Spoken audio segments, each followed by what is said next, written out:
Everyone, तो आज हम करने वाले हैं important question income tax law and practice के। सो स्टार्ट करते हैं। और वीडियो को स्टार्ट करने से पहले एक चीज़ बता रहा हूँ कि जो ये सारे क्वेश्चंस मैंने करवाए हैं सारे इसमें थ्योरेटिकल हैं। मैं आपको बीच में बताता रहूँगा कि कैसे कैसे न्यूमेरिकल आ सकते हैं, उसकी प्रैक्टिस कर लेना। प्रीवियस ईयर के 2 साल के पेपर को ज़रूर प्रैक्टिस कर लेना अच्छे से, ठीक है। और बाकी इसमें जो भी क्वेश्चन आएंगे बीच में तो मैं बता दूंगा। मैंने इसमें सिर्फ थ्योरेटिकल कराए हैं, न्यूमेरिकल भी आपके आ सकते हैं। 2 से 3 न्यूमेरिकल तो होंगे पेपर में, ज़्यादा भी हो सकते हैं पर इतने तो मिनिमम होंगे, ठीक है। बाकी आप चाहो तो अगर न्यूमेरिकल आपको आते हैं तो वो कर सकते हो, बाकी थ्योरेटिकल क्वेश्चन भी आप अटेम्प्ट कर सकते हो, ठीक है, क्योंकि वो चॉइस में दिए होते हैं। सो स्टार्ट करते हैं। पहला है टैक्स प्लानिंग, टैक्स अवॉइडेंस और टैक्स इवेजन। इसमें डिफरेंस क्या होता है? तो देखो, टैक्स प्लानिंग जो होता है ना, वो एक लीगल तरीका होता है। उसमें हम टैक्स लॉ को यूज़ करते हैं और अपनी टैक्स लायबिलिटी घटाते हैं। इसका मतलब आपने कहीं इन्वेस्टमेंट करी, कहीं चैरिटी कर दी, तो आप क्या बोलोगे कि भाई मैंने यहाँ चैरिटी करी थी, मेरा थोड़ा टैक्स कम कर दो आप। तो आप क्या करोगे? अगर वो टैक्स लॉ में लिखा है कि हाँ आप इससे कम करवा सकते हो तो आपका हो जाएगा बिना किसी दिक्कत के। तो जो टैक्स प्लानिंग है वो एक लीगल तरीका है। इसमें हम टैक्स के लॉ को यूज़ करते हैं ताकि हमारी टैक्स की लायबिलिटी कम हो सके, ठीक है। मतलब लीगली हम टैक्स को कम करते हैं। उसके बाद टैक्स अवॉइडेंस, अवॉइड करना, ठीक है। ये इलीगल नहीं है पर अनएथिकल है। मतलब कि अगर बात करी जाए तो गवर्नमेंट ये नहीं कहती कि आप कोई इलीगल काम कर रहे हो टैक्स अवॉइडेंस में, पर गवर्नमेंट का ये कहना है कि भाई ये अच्छी बात नहीं है कि आप लूप होल्स का यूज़ कर रहे हो, ठीक है। मतलब कि सिस्टम में कोई लूप होल्स होते हैं कि यहाँ पे इन्वेस्टमेंट कर दिया, उसके बारे में गवर्नमेंट ने बता रखा था कि यहाँ पर इन्वेस्टमेंट करने से ये हो जाएगा वो हो जाएगा, कि आपको देना पड़ेगा नहीं देना पड़ेगा। उसका यूज़ करके बंदे ने अपना टैक्स बचा लिया, ठीक है।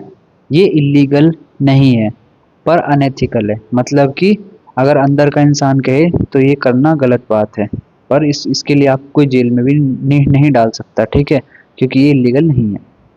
Tax evasion, illegal and punishable. Tax evasion जो होता है वो इलीगल होता है, पनिशेबल होता है। मतलब कि आप साफ सीधा टैक्स को चोरी कर रहे हो, टैक्स नहीं भरना चाहते, आप कोशिश कर रहे हो कहीं से घुमा फिरा के मैं टैक्स ना भरूं। कुछ ना कुछ चीज़ें अपनी इनकम हाइड कर देते हो, टैक्स को अवॉइड करते हो, टैक्स के लॉ को वॉयलेट करते हो, ठीक है, टैक्स भरने से बचते हो आप।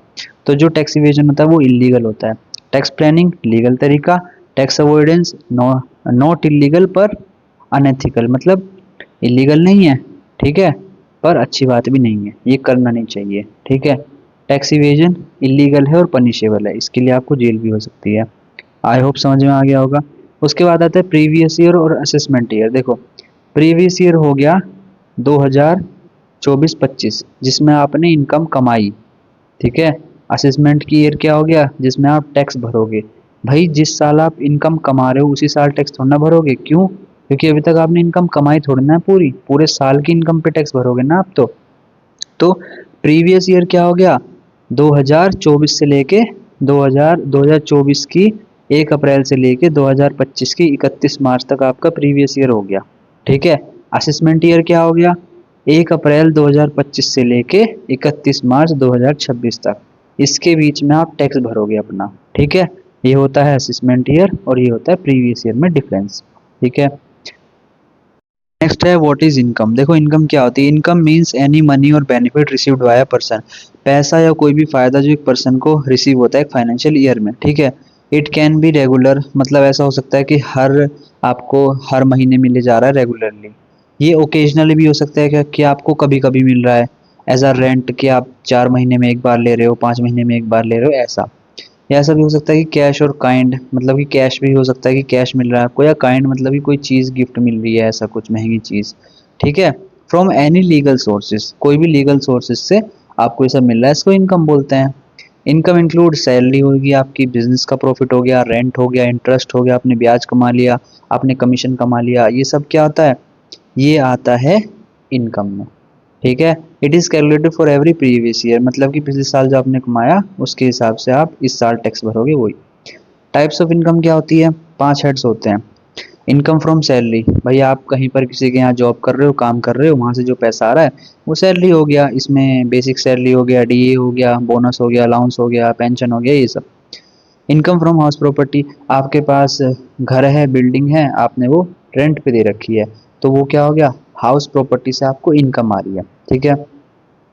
नेक्स्ट है profits and gains from business और profession. Income from running a business और प्रोफेशन, मतलब कि आप किसी किसी के यहाँ सैलरी पे काम नहीं कर रहे हो, किसी के लिए वो नहीं हो, आप किसी प्रोफेशन में काम कर रहे हो, मतलब कि आप अपनी सर्विस दे रहे हो कि भाई आप टैक्स फाइल करके देते हो बंदों को।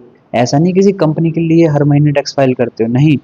आप क्या करते हो, आपके पास लोग आते हैं, जब भी उनका टैक्स भरना होता है आप उनका टैक्स भरते हो, कमीशन ले लेते हो, ठीक है। ऐसा तो नहीं है ना कि वो हर महीने आपको कमीशन दे रहे हैं। तो ये क्या होता है, profit and gain from business और प्रोफेशन। बिजनेस में आप पैसा कमा रहे हो, वो आपका प्रॉफिट्स में आ गया, ठीक है। बिजनेस से कमीशन आप कमा रहे हो, आप प्रोफेशनल फीस कमा रहे हो, आप जिम ट्रेनर हो, ठीक है। आप एक फिटनेस ट्रेनर हो, तो इससे क्या होता है, ये आपकी प्रोफेशनल फीस होती है, चार्ज करते हो आप। ये हर मतलब एक रेगुलर सैलरी की तरह नहीं होती कि आप किसी के यहाँ एम्प्लॉय नहीं हो, भाई किसी ने आपको रख नहीं रखा काम पे, आप खुद सर्विस दे रहे हो अपनी। उसके बाद आता है कैपिटल गेन। कैपिटल गेन मतलब कि profit earn from sale of capital asset. जैसे कि आपने कोई कहीं जमीन बेच दी, कोई बिल्डिंग बेच दी, शेयर्स बेच दिए, गोल्ड बेच दिया, इस सब को क्या बोलते हैं, कैपिटल गेन, ठीक है। मतलब आपको अपनी कैपिटल पे कुछ गेन हुआ है, कुछ पैसा कमाया है आपने, जो प्रॉफिट हो गया आपका, ठीक है। इनकम फ्रॉम अदर सोर्सेज, ये आपका फिफ्थ हेड है। इसके अंदर क्या आता है, income not covered under other head. ये दूसरे इनकम में, दूसरे हेड्स में नहीं आती, जैसे कि सैलरी में, इन सब में नहीं आती है, अलग ही होती है।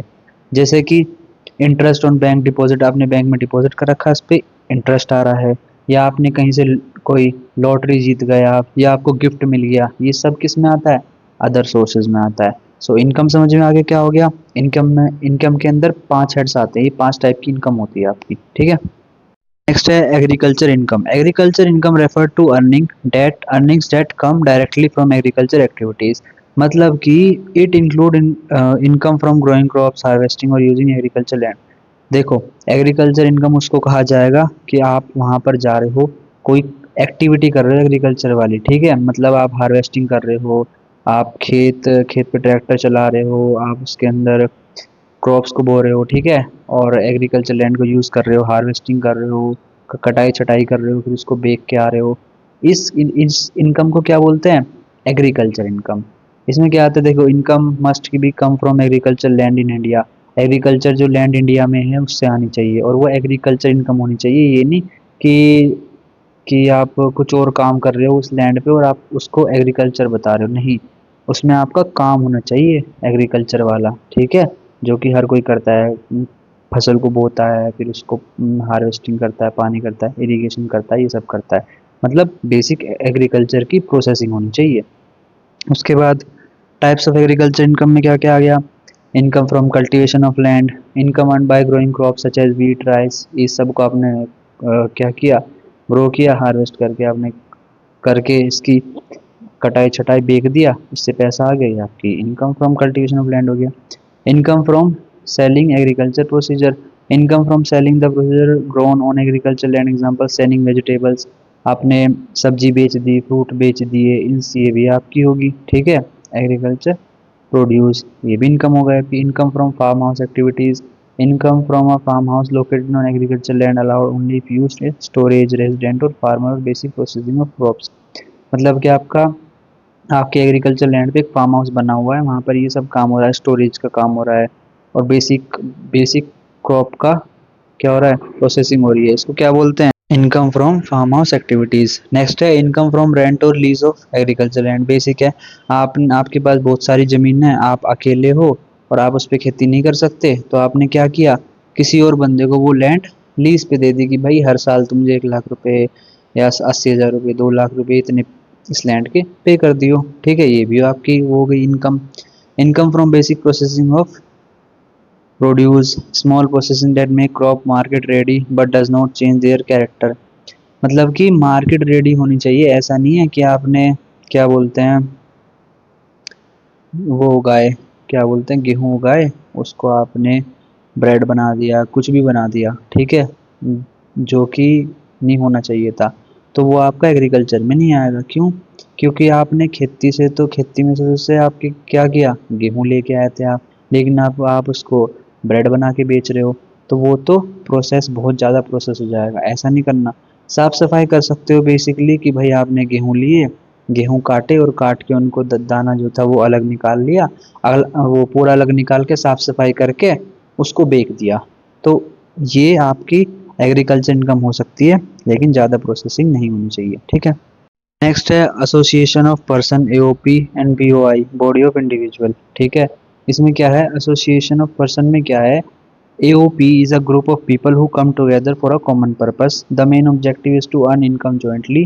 Member can be individual, company, firm or any legal person. मतलब कि जब दो लोग आपस में मिलके या दो कंपनी आपस में मिलके एक एग्रीमेंट में आती है पैसा कमाने के लिए, उसको क्या बोलते हैं, एसोसिएशन ऑफ पर्सन। मतलब कि एक एसोसिएशन क्रिएट कर रहे हैं आपस में कि हम सब मिलके भाई पैसा कमाएंगे, हम सब मिलके काम करेंगे। ये आपकी कंपनी भी हो सकती है, लीगल पर्सन भी हो सकता है कोई, इंडिविजुअल भी हो सकता है कोई, ठीक है। तो जब दो लोग आपस में मिलके काम करते हैं, पार्टिसिपेट करते हैं डिसीजन मेकिंग में, इन सब में, इसको क्या बोलते हैं, association of person. The income earn is tax in the hands of AOP is an one unit. मतलब कि अगर दो लोग मिलके पैसा कमा रहे हैं, ठीक है, एक ने 50 लाख कमाए, दूसरे ने 50 लाख कमाए, तो इन दोनों की इनकम को मिला के 1 करोड़ बनेंगे, तो उस पर टैक्स लगेगा, ना कि 50 लाख पे अलग 50 लाख पे अलग, ऐसे नहीं लगेगा, पूरा जॉइंट मिला के, ठीक है। जैसे कि two companies forming a joint venture to complete a project, दो कंपनी ने आपस में हाथ मिला लिया कि भाई हम दोनों मिलके एक डैम बनाएंगे, ये सब, ठीक है।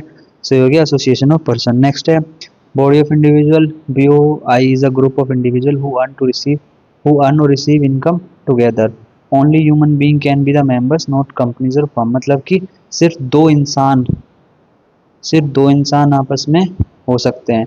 वहाँ पर क्या था, दो कंपनी थी, जैसे कि आप मान लो टाटा मारुति, इन दोनों ने मिलके कोई प्रोजेक्ट कर लिया, या रिलायंस और अडानी, इन दोनों ने मिलके कोई प्रोजेक्ट कर लिया।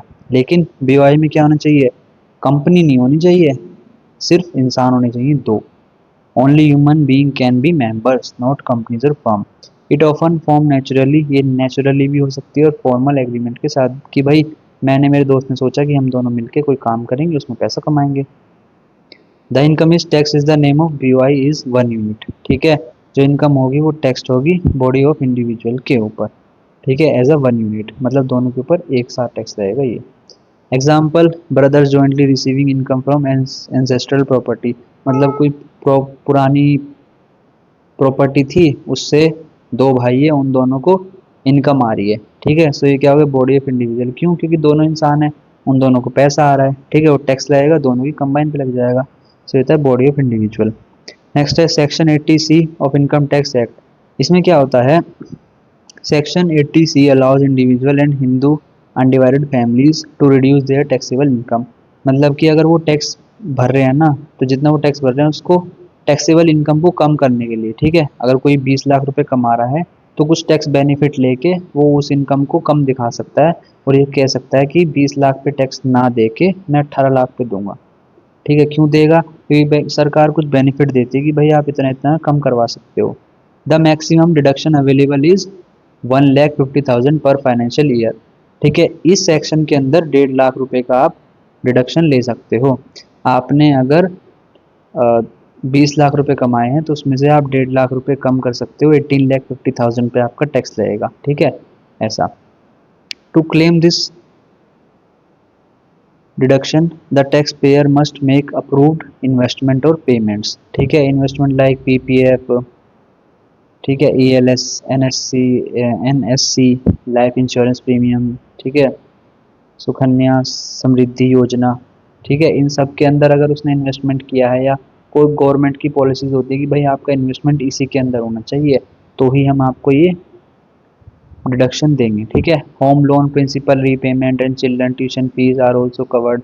मतलब होम लोन का प्रिंसिपल रीपेमेंट के ऊपर, या आपके जो बच्चा है उसकी फीस जा रही है, ज़्यादा फीस जा रही है, ठीक है, तो उसके अंदर भी क्या मिल सकता है आपको, टैक्स डिडक्शन मिल सकता है। The investment must be made during the previous year to get the deduction. जो भी इन्वेस्टमेंट है वो पिछले साल होनी चाहिए, जो कि मैंने आपको बताया, जिस साल आपने पैसा कमाया उसी साल ये सब काम होने चाहिए, ठीक है।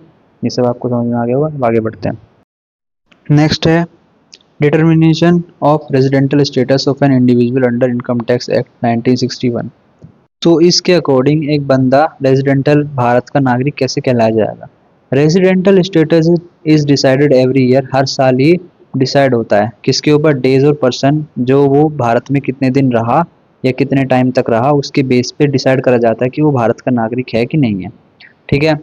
An individual is consider resident if he stage in India for, अगर वो भारत के अंदर अगर वो आदमी 182 डेज और मोर ड्यूरिंग द प्रीवियस ईयर, मतलब कि पिछले साल अगर वो 2024-25 में 182 डेज भारत में रहा है, ठीक है, तो उसको क्या कहा जाएगा, भारत का नागरिक कहा जाएगा।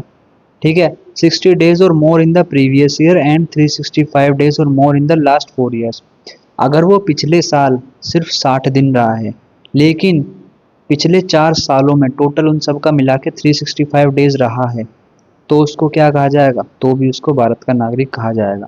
या तो पिछले साल 182 डेज तक रहा हो, या पिछले साल 60 डेज और पिछले 4 साल तक, 4 साल में 365 डेज वो भारत में रहा हो, तो उसको ये कहा जाएगा भारत का नागरिक। ठीक है, इनकम टैक्स एक्ट 1961 के according. If both condition fail the person become a non resident, अगर ये दोनों कंडीशन फेल हो जाती है तो उसको नॉन रेजिडेंट कहा जाएगा कि वो भारत का नागरिक नहीं है। A resident is further classified as resident or ordinary resident और resident but not ordinary resident, मतलब कि दो कहा जाएगा, या तो वो बंदा रेजिडेंट होगा बट ऑर्डिनरी रेजिडेंट, ठीक है, वरना रेजिडेंट होगा but not ordinary resident. So a resident is treated as resident but not ordinary resident, कब उसे ये कहा जाएगा, has been a non resident in 9 out of 10 previous year, और मतलब पिछले 10 सालों में से 9 बार उसको नॉन रेजिडेंट कहा गया है। ठीक है। उसने जो ये ऊपर की कंडीशन मैंने बताई है ना आपको 182 डेज वाली, ये उसने पिछले 10 सालों में बिल्कुल भी फुलफिल नहीं करी। ठीक है। 10 सालों में से 9 बार उसने 9 साल तक ये फुलफिल नहीं करी, एक बार भी अगर फुलफिल कर दी तो भी वो रेजिडेंट RNOR कहा जाएगा। मैं इसको पूरा नहीं बोल रहा बार बार। ठीक है। So next, a resident is treated as RNOR, उसको कब कहा जाएगा, ठीक है, has been non resident for बता दिए तो मैंने, stayed in India for 729 days और less in the last 7 years, मतलब कि पिछले 7 सालों में, ठीक है, वो अगर 729 डेज रुका है या फिर उससे कम रुका है तो उसको क्या कहा जाएगा, RNOR। ठीक है। अगर वो ये दोनों कंडीशन भी फुलफिल नहीं करता तो उसको क्या कहा जाएगा, ROR, resident and ordinary resident. ठीक है। आई होप ये आपको समझ में आ गया होगा। Residential status affects how much income is taxable, मतलब रेजिडेंट स्टेटस के हिसाब से जो टैक्स इनकम है वो टैक्सेबल होती है, उसके हिसाब से टैक्स लगाया जाता है कि वो कितने टाइम तक रुका या कैसा उसका रेजिडेंटल स्टेटस है। ठीक है। आई होप ये समझ में आ गया होगा आपको। नेक्स्ट है computation of net annual value income from house property. देखो इसका क्वेश्चन आ सकता है कि आपको नेट एनुअल वैल्यू निकालनी है अपनी इनकम फ्रॉम हाउस प्रॉपर्टी। आपने कहीं किराए पे दे रखा है अपना मकान और उस पर कितना टैक्स होगा, उस हिसाब से आपको क्या निकालनी है, नेट एनुअल वैल्यू निकालनी है कि कितना टैक्सेबल होगा। सो उसके लिए ये आपको स्टेप्स है जो करने पड़ेंगे, इसके आप वो भी देख सकते हो आराम से यूट्यूब पे, और वीडियोज़ में दूसरी पे जाओगे तो आपको आराम से इसका न्यूमेरिकल मिल जाएगा, net annual value income from house property. ठीक है, इसको देख लेना। बाकी ये स्टेप्स हैं, ऐसे ऐसे करते हैं। एक्सपेक्टेड रेंट निकालते हैं पहले, फिर एक्सपेक्टेड रेंट और एक्चुअल रेंट रिसीव में से कंपेयर करते हैं। ठीक है, जो भी ज़्यादा होगा उसको ग्रॉस एनुअल कह देंगे, फिर उसमें से म्यूनसिपल टैक्स को जो पेड किया है उसको घटा देंगे, फिर उसके बाद क्या आ जाएगा, नेट एनुअल वैल्यू आ जाएगा। ऐसे ऐसे आगे आगे निकलता जाएगा। नेक्स्ट है deduction under section 80G and 80GG। सो इसमें क्या होता है, डोनेशन 80G में तो आपको डोनेशन टू चैरिटेबल इंस्टीट्यूशन, अगर आपने कहीं किसी इंस्टीट्यूशन को चैरिटी दी है तो उसमें आपको क्या मिल जाएगा, डिडक्शन मिल जाएगा। Deduction is allowed for donation made to approve fund और एंड चैरिटीज। गवर्नमेंट ने जिन जहाँ पर डोनेशन देने के लिए अप्रूव कर रखा है कि भाई यहाँ पर अगर आप दोगे तो हम आपका इसमें डिडक्शन दे देंगे, वहीं करना। अगर आपने उसके अलावा कहीं और किया तो आपको डिडक्शन नहीं मिलेगा। ठीक है। कैश डोनेशन लिमिट, कैश की जो लिमिट है वो 2000 ही होनी चाहिए। ठीक है, इससे ज़्यादा नहीं होनी चाहिए। बाकी सारा जो है चेक या फिर ऑनलाइन होना चाहिए। अगर आपने गवर्नमेंट के अप्रूव जगह पे, अप्रूव फंड में और चैरिटीज़ में आपने चैरिटी करी तो आपको 100% तक या फिर 50% तक डिडक्शन मिल सकता है। ठीक है, और डिडक्शन जो है कैश में जो है 2000 पैसे ही देने हैं आपको, 2000 रुपये ही देने हैं। बाकी आप कैश और चेक और ऑनलाइन दे सकते हो। कहीं आपने 50-60 करोड़ रुपए दे दिया, आपने कहा मैंने तो कैश दिया है, वो नहीं चलेगा। सिर्फ 2000 रुपये तक का अलाउड है, ठीक है। क्यों? क्योंकि लोग इसमें फ्रॉड कर सकते हैं कुछ भी। Section 80 GG rent paid by individual available to individual who do not receive HRA house rent allowance. So ये किसके लिए है? किसी बंदे को अपनी कंपनी से हाउस रेंट अलाउंस नहीं मिलता, कि भाई अपनी रेंट के लिए उसे अलाउंस नहीं मिलता, तो वो अपना डिडक्शन करवा सकता है। The individual must not own any residential house. अगर उसके residential house at the place of work, जहाँ पर वो बंदा काम कर रहा है, जिस शहर में काम कर रहा है, अगर वहाँ पर कोई वो उसके पास कोई भी वो नहीं होनी चाहिए हाउस प्रॉपर्टी, ठीक है, वो रेंट पे होना चाहिए। और दूसरा, अगर कंपनी वाले उसे रेंट एचआरए नहीं दे रहे तो deduction is least of the following: 5,000 रुपये पर मंथ, 20% और 25% of total income, actual rent paid minus 10% of total income. तो ये सब है, इसके अकॉर्डिंग आपको क्या होता है, डिडक्शन मिलता है। 5,000 रुपये अगर महीने का रेंट जा रहा है तो मिल जाएगा, या अब आपकी इनकम का 25% जा रहा है तो भी मिल जाएगा, ठीक है, ये सब। या फिर actual rent paid minus 10% of total income, जितना भी आपने एक्चुअल परसेंट किया है उसमें से मान लो आपकी इनकम है 50,000 रुपये, आपने रेंट दिया 10,000 रुपये, तो आपकी इनकम का 10% निकाल लो, उसके बाद रेंट में से उसको माइनस कर दो, तो आपको इतना डिडक्शन मिल जाएगा, ठीक है। नेक्स्ट है set of losses carry forward of losses. इसका मतलब क्या? सेट ऑफ का मतलब क्या? मान लो आपने पिछले कुछ सालों में लॉस किया था, ठीक है, बहुत बड़े बड़े लॉस किए थे, कंपनी की बात हो रही है, कंपनी के अंदर आपने बहुत सारे बड़े बड़े लॉस किए थे, आपकी कंपनी के बहुत लॉस हुए थे।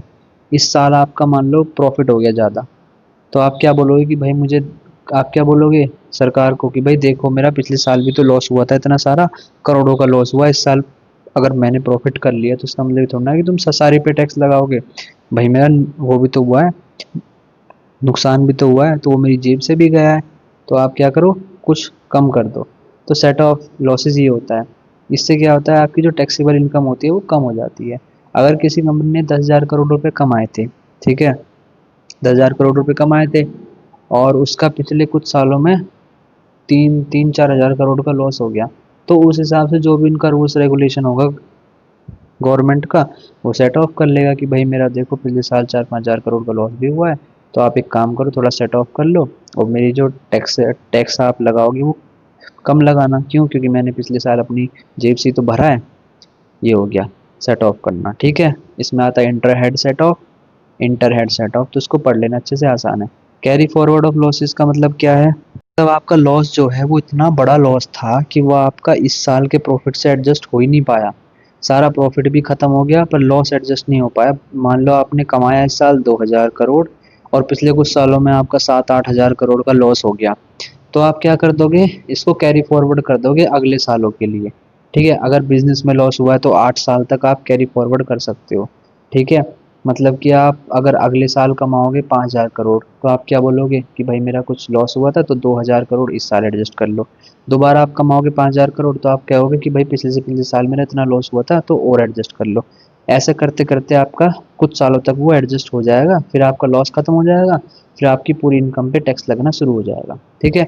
ये होता है कैरी फॉरवर्ड। सेट ऑफ मतलब इसी साल में सेट ऑफ कर लेना, ठीक है। कैरी फॉरवर्ड अगर इस साल में भी वो सेट ऑफ नहीं हुआ, अगर लॉस फिर भी बच गया, तो वो अगले सालों तक कुछ क्या होता रहेगा, कैरी फॉरवर्ड होता रहेगा। कैरी फॉरवर्ड आपका अगले साल तक, आप मान लो अगले साल कमा रहे हो 10,000 करोड़, तो पिछले साल के जो आपके 7-8 हज़ार करोड़ के लॉस हैं उसमें से 2-2 हज़ार करोड़ या 3-3 हज़ार करोड़ जैसे भी दिखा दिखा के आप उसको सेट ऑफ कर सकते हो और अपनी टैक्सेबल इनकम को कम कर सकते हो। नेक्स्ट है capital asset and how capital gain is compared to ये सब। कैपिटल एसेट क्या होता है? Capital asset means any property movable और immovable held by a person, ठीक है। मतलब कि आपने कहीं जमीन जायदाद है, या आपके पास कुछ और सामान है जो आपकी प्रॉपर्टी है, ठीक है, जिसको आप मूव कर सकते हो। It include land, building, shares, jewellery, vehicle, vehicle भी आपकी क्या होगी, कैपिटल एसेट हो गई, ट्रेडमार्क एटसेट्रा, ठीक है। सो ऐसी प्रॉपर्टी जो मूवेबल है या इमूवेबल है। पर इसमें क्या क्या नहीं आता? Stock in trade, personal item use for personal purpose, ठीक है, पर्सनल पर्पस के लिए आप कोई आइटम यूज़ कर रहे हो, वो भी नहीं आएगा। ज्वेलरी को हटा के, ज्वेलरी तो भले ही आप यूज़ करते हो पर उसको हटा के। एंड रूरल एग्रीकल्चर लैंड, और जो आपकी गांव में खेती है उसको भी नहीं माना जाएगा। नेक्स्ट है कंप्यूटेशन ऑफ कैपिटल गेन। ये आपका ऐसे कैपिटल गेन कैलकुलेट होता है। जो आपका कैपिटल गेन होता है वो short term capital gain tax लगता है और एक लगता है लॉन्ग टर्म। शॉर्ट टर्म कब लगता है? अगर आपके पास कोई प्रॉपर्टी है, बड़ी प्रॉपर्टी है, वो आपके पास 24 महीने से कम टाइम के लिए है, ठीक है, मतलब 2 साल से कम कम है, तो उसको short term capital gain tax रहेगा, ठीक है। और अगर आपके पास कोई शेयर्स हैं कंपनी के, किसी कंपनी के शेयर्स, अगर वो 1 साल से या 12 महीने से कम कम है, ठीक है, तो उस पर शॉर्ट टर्म लगेगा। अगर 12 महीने से ज़्यादा है तो लॉन्ग टर्म टैक्स लगेगा। सेम प्रॉपर्टी में अगर 24 महीने से ज़्यादा है तो लॉन्ग टर्म टैक्स लगेगा, ठीक है। और इसमें लिखा है fully taxable at normal slab rate except STT paid equity shares taxable at the rate of 15%, ये सब है। Computation for long term tax कैसे लगेगा भाई, वो मैंने आपको बता दिया। अगर आपके पास प्रॉपर्टी 24 महीने से ज़्यादा है तो उस पर लॉन्ग टर्म टैक्स लगेगा, और अगर उससे कम है तो उस पर शॉर्ट टर्म लगेगा। सेम शेयर्स के साथ है, अगर शेयर्स 12 महीने से ज़्यादा है तो उस पर क्या लगेगा? लॉन्ग टर्म, ठीक है, और अगर उससे कम है तो शॉर्ट टर्म। नेक्स्ट है सेक्शन 54 के अंदर आपको कुछ एग्जेम्पशन मिलती है on sale of residential house. Applies only when a residential house is sold, मतलब कि रेजिडेंटल हाउस जहाँ पर आप रहते हो उसको सोल्ड किया गया है, ठीक है, बेचा गया है। एग्जेम्पशन क्या है? Capital gain is invested in another residential house in India, मतलब कि जितना भी आपने उस पर पैसा कमाया था, अपना घर बेचा और उस पर आपने सपोज 30 लाख रुपए कमाए, तो उसको आपने 30 लाख को कमाया और उसको कहीं और किसी और घर पे आपने इन्वेस्ट कर दिया, तो उसको क्या बोलेंगे? इसमें आपको एग्जेम्पशन मिल जाएगी, इस पर आपके टैक्सेबल इनकम टैक्स नहीं लगेगा, ठीक है। Investment must be with in 1 year before और 2 ईयर आफ्टर, मतलब कि जैसे इन्वेस्टमेंट कब होनी चाहिए? आपने आज घर बेचा, ये नहीं कि 5-6 साल बाद आप कहीं और इन्वेस्ट कर रहे हो किसी और घर में, ऐसा नहीं। आपने आज घर बेचा, 1 साल के अंदर आपको कहीं किसी और घर में जितना भी आपने उस पर पैसा कमाया वो लगाना पड़ेगा, तो उस पर टैक्सेबल नहीं होगा, ठीक है। Only capital gain amount need to be invested, ठीक है, जितना भी आपको कैपिटल गेन हुआ है बस वही इन्वेस्ट होना चाहिए। अगर आपने घर 50 लाख का बनाया था और 50 लाख में और एक्स्ट्रा में बेच दिया, 1 करोड़ में बेच दिया, तो 50 लाख आप इन्वेस्ट करोगे, वही इन्वेस्ट होना चाहिए जो कैपिटल गेन हुआ है। आपकी घर पे जो एक्स्ट्रा पैसा कमाया है आपने बेच के, वही इन्वेस्ट होना चाहिए। ये किसके लिए है? इंडिविजुअल्स के लिए है और हिंदू अनडिवाइडेड फैमिली के लिए है बस। सेक्शन 54 में क्या आता है? Exemption on sale of any long term asset except house applies when any long term asset other than a residential house, मतलब कि ये किस पे अप्लाई होता है ये सेक्शन? जिसने अपने घर के अलावा कुछ और एसेट बेचा हो, लॉन्ग टर्म एसेट बेचा हो। Full net sale consideration must be invested, मतलब कि अगर आपने कोई लॉन्ग टर्म एसेट था आपका, कोई ज़मीन थी, ठीक है, वो आपकी 70 लाख रुपए में आपने खरीदी थी और आपने 2 करोड़ में बेच दी सपोज, तो पूरा का पूरा 2 करोड़ जो है वो किसी एक रेजिडेंटल हाउस पे इन्वेस्टेड होना चाहिए, ठीक है, एक रेजिडेंटल हाउस पे, तो ही वो आपको एग्जेम्पशन देंगे कि भाई इस पे कोई टैक्स देने की जरूरत नहीं है। If the SEC already own more than one house, अगर वो बंदा सपोज उसने जो लैंड थी वो बेच दी और बेच के कहीं और कुछ और घर खरीद लिया, सपोज एक बंदा रेंट पे रहता था, ठीक है, और उसने उससे अपने गांव की ज़मीन बेची और जितना भी ज़मीन से पैसा आया वो सारा किसी घर में लगा दिया, तो उसे मिल जाएगा।